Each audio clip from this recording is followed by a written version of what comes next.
వైఎస్ఆర్ కడప జిల్లా ప్రొద్దుటూరు నుండి మలుపు టీవీ సమర్పణ.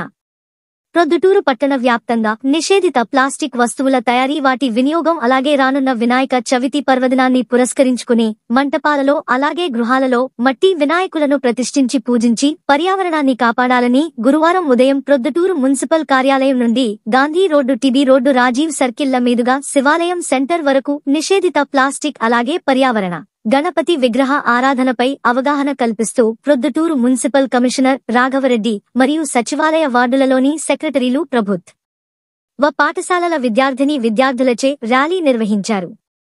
ఈ సందర్భంగా మున్సిపల్ కమిషనర్ మాట్లాడుతూ, పర్యావరణ పరిరక్షణ మన అందరి బాధ్యత అని, నిషేధిత ప్లాస్టిక్ వస్తువుల వినియోగం చేయరాదని, అలాగే రానున్న వినాయక చవితి పర్వదినాన్ని పురస్కరించుకుని గృహాలలో అలాగే మంటపాలలో మట్టి గణపతిని ప్రతిష్ఠించి పర్యావరణ కాలుష్యాన్ని అరికట్టాలని ప్రజలకు పిలుపునిచ్చారు. ఈ వివరాలు మీ ఈ మలుపు టీవీలో వీక్షించారు.